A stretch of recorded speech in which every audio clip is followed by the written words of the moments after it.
Praise the Lord. Hallelujah. സ്തോത്രം സ്തോത്രം സ്തോത്രം സ്തോത്രം സ്തോത്രം. കർത്താവിൻ്റെ അതിപരിശുദ്ധമായ തിരുനാമം ഈ അനുഗ്രഹിക്കപ്പെട്ട പ്രഭാതത്തിൽ വാഴ്ത്തപ്പെടുമാറാകട്ടെ. പ്രിയപ്പെട്ട ദൈവമക്കളെ, നമുക്ക് ഒരുമിച്ച് 2026 ജനുവരി മാസം 25 ഹല്ലേലൂയ ഞായറാഴ്ച പ്രഭാതത്തിൽ കർത്താവിനെ ആരാധിക്കുവാൻ, കർത്താവിനെ സ്തുതിക്കുവാൻ സ്വർഗീയ പിതാവ് നമുക്ക് ഒരുക്കി തന്നിരിക്കുന്ന നല്ല സമയത്തിനായിട്ട് സ്തോത്രം ചെയ്യാം. കരങ്ങളെ ഉയർത്തി കർത്താവിന് സ്തോത്രം പറഞ്ഞാണ്ട് സ്തോത്രം സ്തോത്രം സ്തോത്രം സ്തോത്രം സ്തോത്രം. കഴിഞ്ഞ പകൽക്കാലം മുഴുവൻ നമ്മുടെ കർത്താവ് നമ്മളെ കാത്തുപരിപാലിച്ചില്ല. ഓർത്തു നോക്കി എത്ര അത്ഭുതകരമായിട്ട് കർത്താവ് നമ്മളെ നടത്തിയത്. നന്ദിയോടെ സ്തോത്രം, നന്ദിയോടെ സ്തോത്രം, നന്ദിയോടെ സ്തോത്രം, സ്തോത്രം സ്തോത്രം.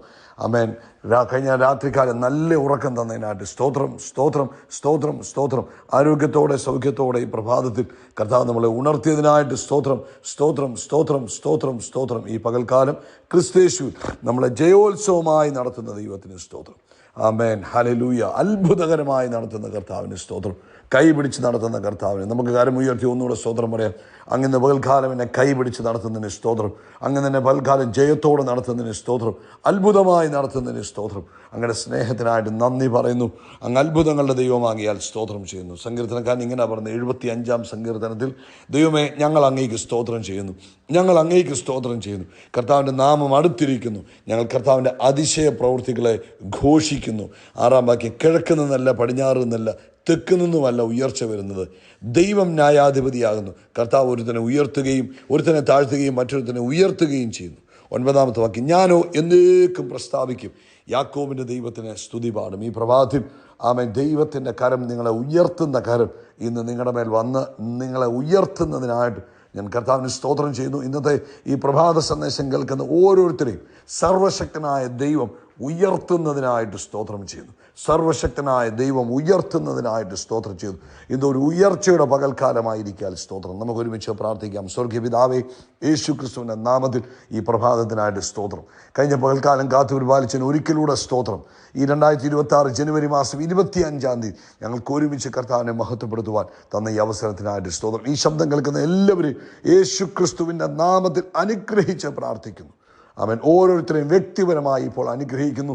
അവരുടെ മേൽ അങ്ങയുടെ കൃപയുണ്ടാകട്ടെ. അവരുടെ ആവശ്യങ്ങളുടെ മേൽ അങ്ങയുടെ കൃപയുണ്ടാകട്ടെ. പ്രത്യേകിച്ച് രോഗത്താൽ ഭാരപ്പെട്ടിരിക്കുന്നവർ യേശു ക്രിസ്തുവിൻ്റെ നാമത്തിൽ സൗഖ്യമാകട്ടെ.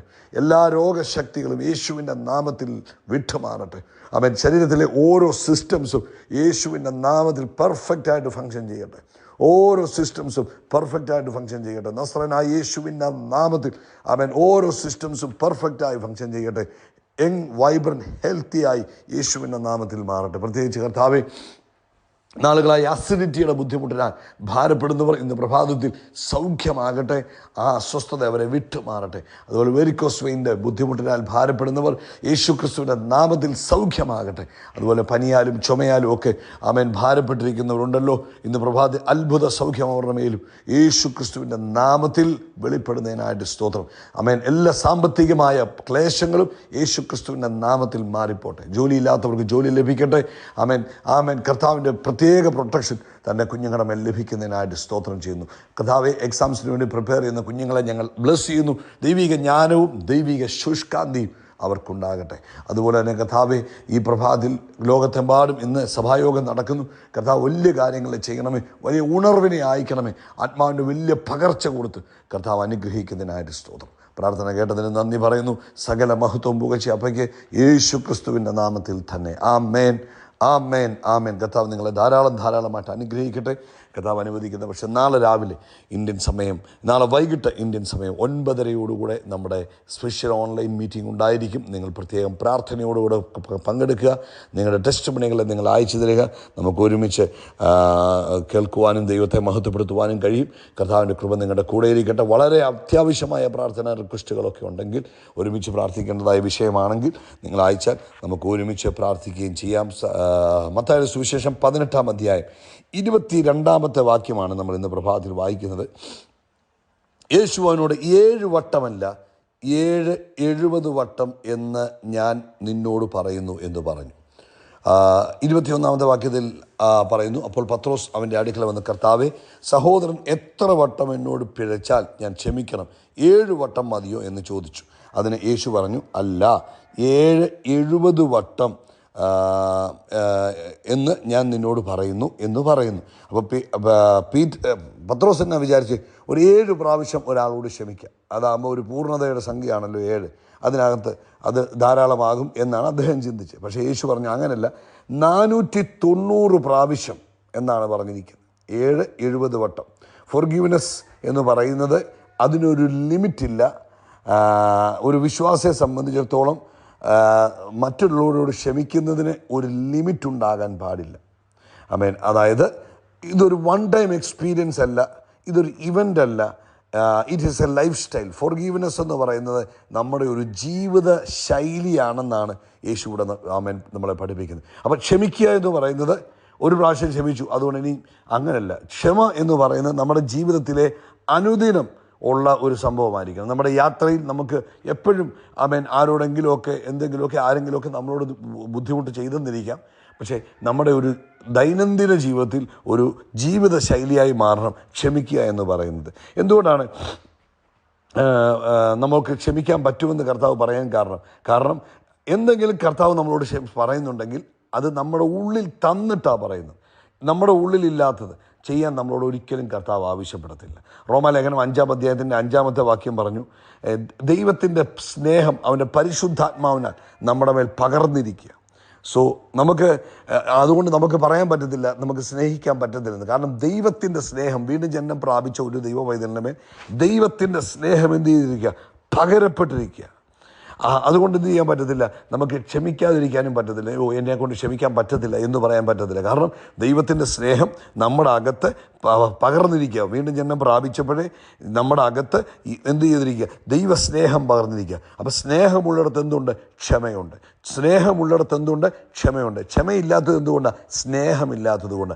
സ്നേഹമുള്ളിടത്ത് ക്ഷമയുണ്ട്. അതുകൊണ്ടാണ് യേശു പറഞ്ഞ് ധൈര്യത്തോടെ കോൺഫിഡൻ്റായിട്ടാണ് യേശു പറഞ്ഞ് 7 പത്രോസേ 70 വട്ടം നീ ക്ഷമിക്കണം. അതായത് 490 പ്രാവശ്യം നീ ക്ഷമിക്കണം എന്ന് പറയാൻ കാരണം ദൈവ പൈതലിൻ്റെ അകത്ത് ദൈവം എന്ത് നിക്ഷേപിച്ചു? സ്നേഹം നിക്ഷേപിച്ചു. അതുകൊണ്ടാണ് നമ്മളോട് ക്ഷമിക്കാൻ പറയുന്നത്. ആമേൻ.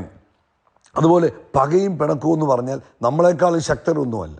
കാരണം 1 യോഹന്നാൻ്റെ ലേഖനം 4-ാം അധ്യായത്തിൽ 4-ാമത്തെ വാക്യത്തിൽ പറയുന്നു, ആമേൻ അവരിലും വലിയവൻ നിങ്ങളിൽ വസിക്കുന്നു. ആമേൻ. ലോകത്തിലുള്ളതിനേക്കാൾ വലിയവൻ നമ്മളിൽ വസിക്കുന്നു. അതായത് യേശു നമ്മളിൽ വസിക്കുക, പരിശുദ്ധാത്മാവ് നമ്മളിൽ വസിക്കുക, ആ സ്നേഹം നമ്മളിൽ പകർന്നിരിക്കുക. അതുകൊണ്ട് നമുക്ക് എന്ത് ചെയ്യാൻ പറ്റും? സ്നേഹിക്കാൻ പറ്റും. ഈ പകയെന്ന് പറയുന്നത് കാലക്രമേണ നമ്മൾ പഠിച്ചു വന്നതാണ്. എന്നാൽ സ്നേഹമെന്ന് പറയുന്നത് നമ്മുടെ ഉള്ളിൽ ആമേൻ ദൈവം നട്ടിരിക്കുന്നതായ സംഭവം. ഇൻബിൽറ്റ് എന്നൊക്കെ പറയുന്നത് നമ്മൾ വീണ്ടും ജന്മം പ്രാപിച്ചപ്പോഴേ നമ്മുടെ അകത്ത് എന്തു വന്നു? സ്നേഹം വന്നു. ഈ പകയെന്ന് പറയുന്നത്, പിണക്കമെന്ന് പറയുന്നത് നമ്മുടെ ഈ ജീവിത യാത്രയിൽ നമ്മൾ പഠിച്ചെടുത്തതായ കാര്യം. ഓക്കെ. അപ്പോൾ അതുകൊണ്ട് ഇന്ന് പ്രഭാതത്തിൽ പ്രിയപ്പെട്ടവരെ, നമ്മൾ ഈ ക്ഷമയെന്ന് പറയുന്നത് നമുക്ക് വേണ്ടിയാണ്. ഇപ്പോൾ ഉദാഹരണം പറഞ്ഞാൽ ഈ ഒരാളോടുള്ള പക നമ്മൾ വെച്ചുകൊണ്ടിരിക്കുന്നത് എന്ന് പറയുന്നത് നമ്മൾ നിരന്തരം വിഷം കുടിക്കുകയും മറ്റൊരാൾ ചത്തുപോകണം അല്ലെങ്കിൽ മരിച്ചു പോകണമെന്ന് നമ്മൾ ആഗ്രഹിക്കുകയും ചെയ്യുന്നതിന് തുല്യമാണ്. അപ്പം നമ്മൾ വിഷം കുടിക്കുന്നു, നമ്മുടെ ആഗ്രഹം ശത്രു മരിച്ചു പോകണം. ഒരിക്കലും നടക്കത്തില്ല. ആമേൻ. ഫോർഗീവ്നെസ് ആമേൻ ഒരു ഒരു ഒരു ഒരു ഒരു ഒരു ഒരു പ്രാവശ്യം ചെയ്യേണ്ട കാര്യമല്ല. ആമേൻ. ഫോർഗീവ്നെസ് എന്ന് പറഞ്ഞ ഒരു ലൈഫ് സ്റ്റൈലാണ്. ആമേൻ. ഒരാളുടെ തെറ്റിനെ എക്സ്ക്യൂസ് ചെയ്യുന്നതല്ല ക്ഷമയെന്ന് പറയുന്നത്. പിന്നെയോ നിങ്ങളുടെ ഹൃദയത്തിൽ നിന്ന് തന്നെ അതിനെ എടുത്തു കളഞ്ഞിട്ട് അവരെ സ്നേഹിക്കുന്നതിനാണ് ആമേൻ ഫോർഗീവ്നെസ് എന്ന് പറയുന്നത്. ഉദാഹരണം യേശു തന്നെ മത്തായിയുടെ ലൂക്കോസിൻ്റെ സുവിശേഷം 23-ാം അധ്യായത്തിൻ്റെ 34-ാമത്തെ വാക്യത്തിൽ പറഞ്ഞു, പിതാവേ അങ്ങ് ഇവരോട് ക്ഷമിക്കണം. യേശു രക്തം ഒഴുകിക്കൊണ്ടിരിക്കുമ്പോൾ, അവൻ പരിഹസിക്കപ്പെട്ടുകൊണ്ടിരിക്കുമ്പോൾ, വേദന അനുഭവിച്ചുകൊണ്ടിരിക്കുമ്പോൾ യേശു പിതാവിനോട് പറയുക, ഇവരോട് ക്ഷമിക്കണമേ അല്ലെങ്കിൽ ഇവരോട് ക്ഷമിക്കണമേ എന്ന് പറയുമ്പോൾ ഒരു കാര്യം ഓർത്തണം, അവർ പറഞ്ഞ ക്ഷമ ഐ ആം സോറി എന്ന് യേശുവിനോട് പറഞ്ഞത് കൊണ്ടല്ല യേശു അവരോട് ക്ഷമിക്കുന്നത്. യേശു ആരാണ് എന്നുള്ള ബോധ്യം യേശുവിനുള്ളത് കൊണ്ടാണ് യേശു അവരോട് ക്ഷമിച്ചത്.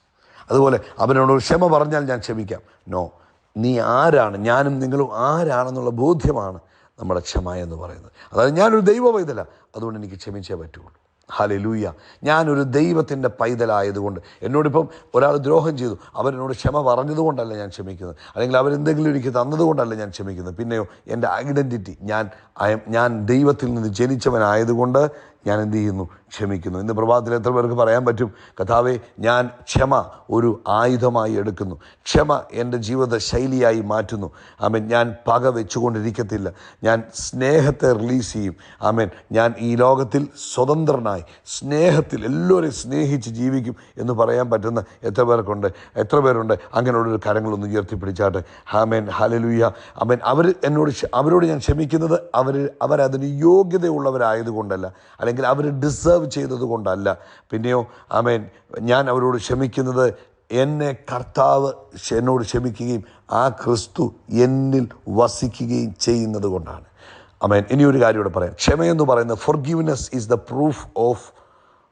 Proof that love is working. അതായത് ക്ഷമ ഒരു തെളിവാണ്. എന്താ? എന്നിൽ ദൈവത്തിൻ്റെ സ്നേഹം വർക്ക് ചെയ്യുന്നു എന്നുള്ളതിൻ്റെ തെളിവാണ് ക്ഷമയെന്ന് പറയുന്നത്. നമുക്കൊരുമിച്ച് പ്രാർത്ഥിക്കാം. കർത്താവേ, ഈ പ്രഭാതത്തിൽ ഞങ്ങൾക്ക് തന്ന ഈ ആലോചനയ്ക്കായിട്ട് സ്തോത്രം. ക്ഷമിക്കുവാൻ കർത്താവ് ഞങ്ങളെ ട്രെയിൻ ചെയ്യണം. ഞങ്ങളുടെ ഉള്ളിൽ വന്നിട്ട് പകർന്നിരിക്കുന്ന സ്നേഹത്തിനായിട്ട് സ്തോത്രം ചെയ്യുന്നു. ആ സ്നേഹം മറ്റുള്ളവരെ ക്ഷമിക്കാൻ ഞങ്ങളെ ശീലിപ്പിച്ചിരിക്കുന്നതിനായിട്ട് സ്തോത്രം. ഈ ദിവസങ്ങളിൽ എല്ലാവരോടും ക്ഷമിക്കുവാൻ സഹായിക്കണം, യേശു ക്രിസ്തുവിൻ നാമത്തിൽ തന്നെ. ആമേൻ, ആമേൻ, ആമേൻ. കർത്താവ് നിങ്ങളെ ധാരാളമായിട്ട് അനുഗ്രഹിക്കട്ടെ. കർത്താവിൻ്റെ കൃപയും സമാധാനവും നിങ്ങളുടെ എല്ലാവരുടെയും ജീവിതത്തിൽ നിറഞ്ഞ കവിയുമാറാകട്ടെ. God bless you. നമ്മുടെ തലയെ കർത്താവ് എണ്ണ കൊണ്ട് അഭിഷേകം ചെയ്യും. നമ്മുടെ പാനപാത്രം നിറഞ്ഞു കവിയും. നന്മയും കരുണയും നമ്മുടെ ആയുഷ്കാലമൊക്കെയും നമ്മളെ പിന്തുടരും. ആമേൻ. നമ്മൾ ആകാശത്തിലെ നക്ഷത്രങ്ങൾ പോലെ, കടൽക്കരയിലെ മണൽത്തരി പോലെ അത്യന്തം വർദ്ധിച്ച് പെരുകും. ഇങ്ങോട്ട് നോക്കിയേ, ഞാനൊരു കാര്യം പറയാം. ക്ഷമയെന്ന് പറയുന്ന ഒരു ഈവൻ്റ് അല്ല, ക്ഷമയെന്ന് പറയുന്ന ലൈഫ് സ്റ്റൈലാണ്. ക്ഷമ നമ്മളോട് ദോഷം ചെയ്തവർ നമ്മുടെ ഫോർഗീവ്നെസ് ഡിസേർവ് ചെയ്യുന്നത് കൊണ്ടല്ല, ക്ഷമയ്ക്ക് അവർ യോഗ്യന്മാരായതുകൊണ്ടല്ല.